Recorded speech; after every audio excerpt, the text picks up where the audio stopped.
Keep It or Change Cars, the motoring podcast with news, views, and interviews.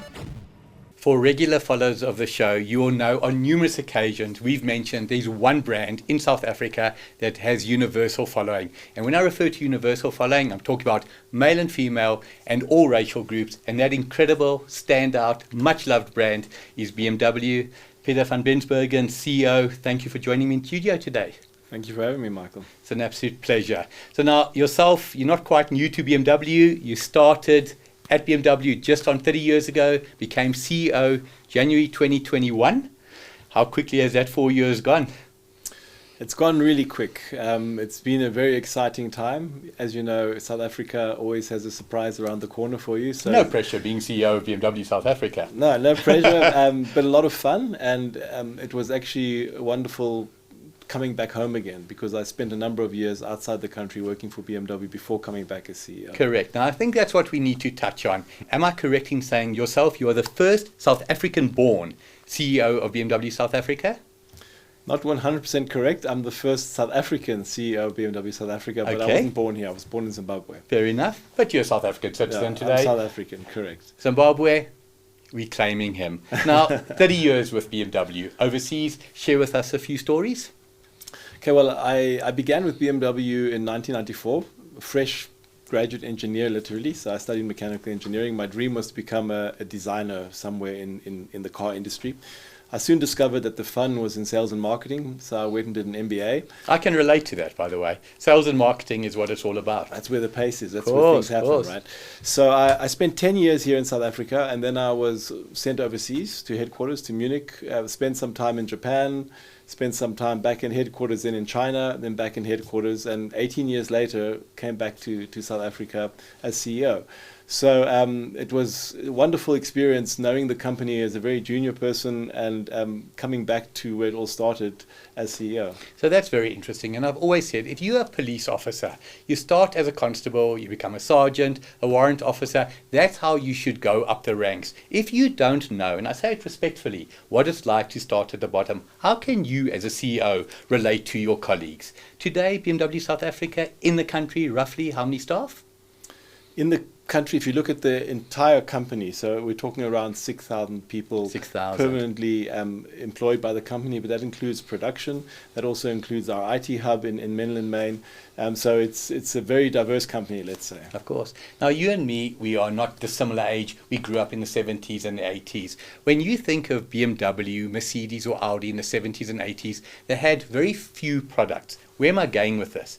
In the 1980s, your competition with the 3, with the 5, and with the 7 was the folks from Ingolstadt, but not as much, and from Stuttgart. Am I correct in saying if you were a BMW potential buyer, you were only looking at the other German luxury brands? Today, with the influx of the Chinese brands, how is that affecting the strategy of BMW South Africa? Well, I mean, that the Chinese brands have come to South Africa and seen some success here, I think is not surprising, right? It's a country where you need a car to get around, Sure. and affordability is a topic here. So that doesn't surprise us. And it's not the first time, right? I mean, since the 80s, where you had the choice of 3 derivatives and virtually no other brands competing, many brands have entered the country since then. Think about the Japanese brands, the Korean brands Sure. that came in, and so on. So I think this is a very similar trend that we've seen before. And a company like BMW, and this is definitely being said without arrogance, but we have a long history here in South Africa. We have a Correct. heritage to support the claims we make about our products. We've invested for years in the brand. We've invested in the country. We have a very strong dealer network. And we have very passionate customers who choose our brands. So I won't say we're immune to them. Correct. But we certainly are in a position where I think affecting our success will take a little bit more effort, let's put it that way. And you see it in this year. In fact, the first quarter of this year, whilst the Chinese brands have been successful, we have had a very good first quarter as And as deservedly BMW. so. Thank you. So now it's well known, I'm on record as saying we welcome competition from the East. The country needs competition. Capitalism is what is needed. But you invested in South Africa 52 years now. In 1973, the year I was born, BMW said, time to set up in South Africa, in the country itself today. You produce locally and you produce for export. If I may ask just roughly, what percentage of cars that are produced in South Africa leave our shores? From BMW, 96%. 96%. Depending on the year, but that's the average. That is incredible. So literally 1 in 25 cars produced stay in South Africa. Now that is absolutely fantastic. And when you think across the world, how many BMW plants are there? 10, 12 roughly? No, there's 30 plants in 15 countries. 30 plants in 15 countries. BMW South Africa, our plant, to BMW in Bavaria. How important would you say it is? And you're allowed to drum it up. Well, I think it's of extreme significance to the BMW Group, and I'll tell you why. In 1973, as you've mentioned, the BMW plant in Rosslyn was the first plant outside Germany. So it's the first time BMW tested the waters of producing a BMW not made in Germany, Right. but made by BMW.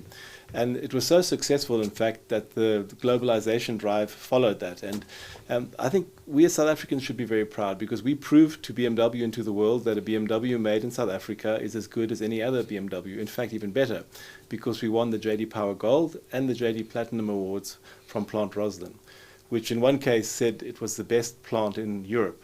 That is incredible. Because they didn't have an Africa category. That is incredible. So I think South Africans can be proud of that, and I think we can credit ourselves with giving BMW that confidence and the impetus to globalize production to now 30 plants worldwide. Now, I've often said success is always deserved, and challenges, with very few exceptions, are also brought upon yourself. You spoke about certain BMWs made in South Africa. We boys, we have to touch on the 80s. Sure. Are you personally a car fan? Are you a car nut? I've always been a car nut.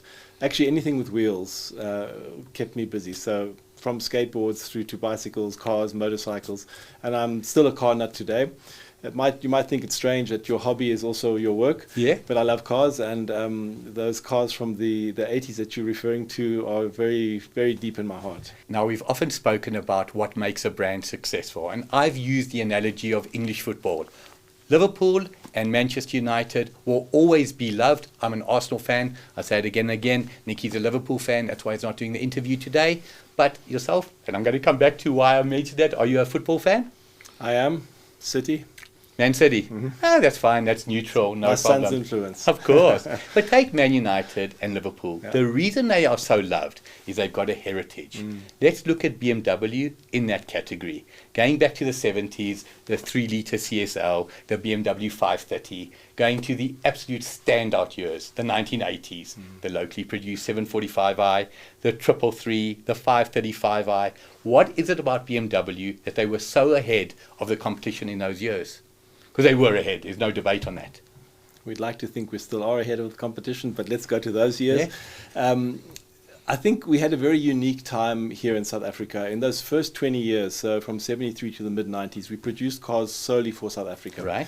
And cars were a little less complex in those days, as were all the laws around homologation and so on. So we were allowed to tinker with them here in South Africa. Now, when you produce say cars. allowed to tinker, from Germany they said, you've got free reign, you guys are doing it so well? I think more often we asked for forgiveness rather than Okay. permission, but in those days we had more freedom because it was just for South Africa. Nice. And those cars that you referred to were literally produced in South Africa for South Africa only. Incredible. And they were produced for the racetrack. Let's be honest, we were producing these cars to beat the competition. And that's Stanley why Group N we're talking about now? we're talking about Stanley Group N, we're talking about modifieds and so on. I mean, the famous Tony Viana and names like that. And that's why I totally agree with you. Competition is good. We need competition. Otherwise, we Correct. wouldn't have any of those cars in our history. And I think those cars they've resonated so strong with South Africans that they've built a brand in South Africa which is very unique. No other country in the world has cars like that in their So history. true.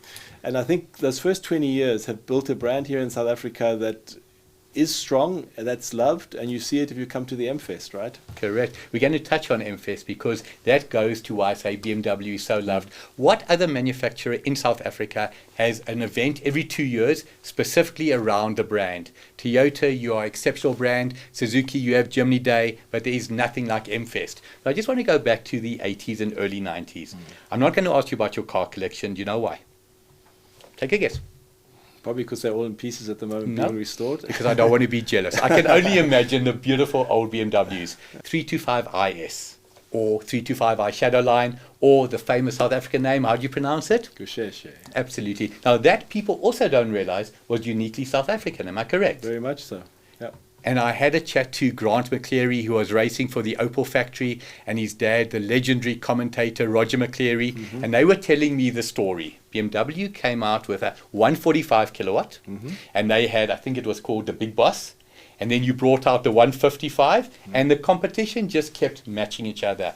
What is incredible for me when I think back to those times is how strong the production was from the racing point of view. The old saying, win on Sunday and Sell Monday. absolutely. Now, talking about MFest, 2024, incredible event.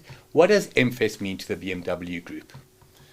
Well, it's the biggest festival that BMW Group has worldwide, okay? So small South Africa creates the biggest festival for the group. Another thing we can be proud of. And it's not us who create it, right? It's the fans. It's the fans who come. We can only create the platform. They make it successful. I think last year when we had 3 days running, we had over 35,000 people attend over those 3 days. We did close to 10,000 hot laps, drift rides, test drives, etc., with very, very happy, excited people. And I think in one way it continues to help build the brand. But on the other hand, I think it rewards the brand passion that is here in South Africa, and it's something that people really look forward to. On your screen right now, Peter spoke about last year. Just look at the event. All Things Motoring covered it. Look at the smile on Ernest's face. Look at the smile on every member of the public. And speaking about those hot laps, what will it take for me to get into a car around Kalami? Not going to happen. No, we'll invite you and you can come for a ride. I'll drive. How about that? If you don't ask, you won't receive. Looking for a vehicle warranty? Look no further. CHANGECARS has partnered with VAPS SA, proudly powered by King Price Insurance. CHANGECARS, the brand the public trusts with good reason. There is no question that the new Chinese products are eating into established brands, and I'm on record, I want to arrest that. One of the ways that I'd like to arrest it is by, I don't want to say educating the public, but giving the public more knowledge. BMW have got a superb product that I can tell you openly, I did not know about until today. Share with us that. So through BMW Financial Services, we offer a product called Select, which is a guaranteed future value product, called GFV for short. Right. Which means the customer has absolute peace of mind. They agree to a monthly installment for the vehicle, and at the end of the term, the future value is guaranteed. So they can just give the car back, or they can buy it if they want at the guaranteed future value. So they can pick whatever suits them best. And I think that adds to BMW's peace of mind offer. We have motor plan, so you don't have to worry about your service costs. We have roadside assistance should you hit a pothole and have a flat tire. Pothole in South Africa? Yeah, there are a few. Actually, funny enough, roadside assistance is kept most busy fixing flat tires. So we have a massive stock of replacement wheels that we carry around with our roadside assistance to help our customers at the side of the roads. And of course, we have a dealer network covering the whole country. And so our offer to the customer is peace of mind. In any stage of the journey with BMW Group, you have peace of mind. And this GFV product, Select, is what you see again at the end of your journey. Now, there's two things I want to talk about on Select and Motor Plan. Sure. Let's talk about the Select. I want the vehicle for 2 years, 12 months, 18 months, 36 months. What are my options? Well, you can choose time and kilometers usually. So then if you're a heavy user like a rep, you'll take a higher mileage program, which costs a bit more, of course. If you use low mileage, then you take a lower mileage package, and you can obviously choose the time that you want on it. And then also, of course, we together with financial services set the future values based on your time and distance that you use. But anyone who buys a car, you buy a car brand new today, you finance it over 5 years or 6 years. After 2.5 years, I will guarantee you that your car is not worth more than what you owe to the bank. So think about it. You are renting the car anyway. I love the option. Every 3 years, I want to get into the latest BMW. Who doesn't? So is that what the product is about? Being able to change it after 2 years, 3 years, whatever suits you? That's what it's about. 3 years is a very common actual time chosen by the market. Sometimes because there actually is positive equity in the vehicle, a customer will get out earlier. Right. So it gives a lot of freedom to the customer, and that's the whole thing, choice, the power of choice. If we think of generic brands, you want a plastic bag, I've said it before, you ask for a Checkers bag. If you want chewing gum, you say, can I have a Chappies, etc. BMW Motor Plan. BMW were the pioneers in South Africa of the concept that is Motor Plan. You ask anybody today, whatever car they're buying, they'll say, what is a Motor Plan on it? And we're not only talking about BMW. How did that come about? Do you know?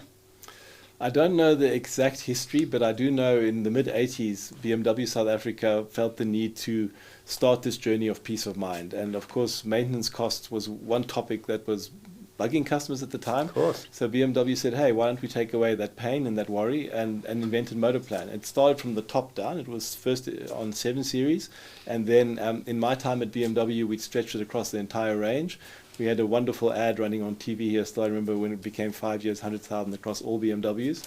And it's been around ever since. And you're absolutely right. It's another proud South African invention, which was exported to the world. BMW Germany now offers a similar product built in the DNA of Motorplan. Cyril, while you're overseas, tell Mr. Trump that we are still the leaders in many things. But focusing on the Motorplan, I want to share something with you, and I'd love to hear your thought. Okay.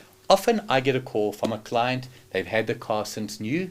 BMW, let's use a real world example, 2020, Motorplan is expiring at the end of August. Car's got 76,000 Ks. Now they want to sell it. Why do they want to sell it? Because they don't have that peace of mind that post-August 2025 that they've got the warranty. Motorplans on BMWs, what are they extendable until? So the standard is 5 years, 100,000, and then you can extend time. So if your mileage is low enough, you can extend time up until 7 years. So you and time would be cheaper than mileage. Time is cheaper than mileage. Or you can extend time and mileage. So you can take it up to 7 years, 200,000 kilometers. So again, depending how you use your vehicle, you extend what you need. And you always see it in the ads, right? So many kilometers or years of Motorplan remaining. So if you're going to sell the car, probably extend the Motorplan before you sell it. Now, let's flip it around. I'm going to buy a car. I look at a car, 700,000 Rand. That is my budget. I like BMW. I like any of its German rivals. But I see a 2022, 3 years old with only 50,000 kilos. In my mind, I'm financing that car for 5 years or 6 years. I only see 2 years Motorplan worth. Then I look at the rivals from China, and there's a 5-year service plan, and we've touched on the difference between a service plan and a maintenance plan, worlds apart. A Motorplan is a maintenance plan. Question for you, Peter. Now, I don't want to put you on the spot, but I want to give you the ultimate marketing concept. Why doesn't BMW South Africa possibly consider, through their dealership network, adding an extended Motorplan standard? Of course the customer is paying for it, but I buy a 2 or 3 year old or 4 year old BMW, I'm getting a minimum of 3 years and possibly 5 years. I don't care if that car should cost $729, but I'm paying $779. Why do I mention that? I want to take away the opportunity for that buyer to say, I can't afford a BMW, I'm going to go to the Orient. What about that as a potential option? Well, we have the tools for it in our Motorplan system, so I'll take your recommendation with me and talk to my team about it. But I think one thing I just want to add for those who are maybe sitting, listening or watching this and saying, but my car's already out of Motorplan, what do I do? We have post-Motorplan packages we sell as well. It's called My BMW. That's for, you can buy a certain number of oil changes in advance so that, again, peace of mind, you know what you're in for. We have tire programs. You can even extend roadside assistance past the Motorplan. So I think we do offer a lot of flexibility, but I'll take your suggestion. Thank you. And put it on the desk of my team. So one thing that we see, often the public is not empowered to know exactly what's available. Melanie, my girlfriend, who's an absolute BMW diehard, you don't understand. If you talked about a BMW, you have her at hello. Bought a 2018 BMW X3, very low kilos, out of its maintenance plan, but she took that BMW top-up cover for the services, etc. Is it fair to say, though, a lot of the public are not aware that this is available? They're not buying it from a BMW dealer. They're buying it from a reputable franchise dealer. Is it fair to say they're not aware it's available? I'm afraid so. Despite lots of radio ads and so on, not everybody's aware of it. So I'm glad you're punting it here on your podcast. Punting it proudly. Melanie, I did it for you. To end the show, Peter, Motorsport is something very close to my heart. When it comes to motorsport, the BMW brand, we're talking the 70s, the 80s, the 90s and the 2000s with the Williams BMW, absolute standout. What is the highlight for you of the BMW motoring scene, motorsport scene? Well, if we were talking local, it would definitely be let's say the late 80s, 90s. If we're talking internationally, of course, it would be Formula One, Nelson Piquet, Brabham. So I don't think there's a follower of the show or All Things Motoring that doesn't know. If I could come back in my next life, it will be as Nelson Piquet. The date is 15th of October, 1983. South African designer Gordon Murray Brabham BT52, Brabham BMW, the engine designed by Paul Rochet, became the first turbo-powered champion. They really rubbed Renault's nose in it. But talking about motorsport, clubs, etc., the BMW clubs of South Africa, they seem to me incredibly well supported. They are stalwarts, I think, of the BMW fan base here in South Africa, and we really appreciate all the clubs here in South Africa who support our fans and give them a place to share their passion. Especially, of course, when it involves motor racing, because that's in the DNA of BMW. Of course. So now there's one club, BMW Gauteng Club, Bernie de Gouveia, you're a personal friend. I know how much you love BMW. I know how much you do for BMW. Do you know the gentleman? I know him well. I try and attend as many of the races as I can of the BMW club. But we supported, of course, BMW Performance Parts. You see it in all the cars, and it's a wonderful race meet. I'm always at Swartkops when it's there. And it's a very interesting place, I think, to also develop motorsport. And we announced recently at the M-Fest that we are creating a development motorsport concept. It's still being fine-tuned, but the first drivers we bring into this concept will be racing in this series, in fact. That is incredible. Now, at the top of the show, I said a brand that is universally loved, male or female, in all race groups. I've always placed a great emphasis on putting a face to the brand. Today, you've seen the face of BMW South Africa, an exceptional leader. Peter, it's been an absolute pleasure having you in the studio, an honor, in fact, and may you and the team go from strength to strength. Thanks, Michael. It's been great being here. Keep it for Change Cars. We are the face and voice of motoring podcasts in South Africa.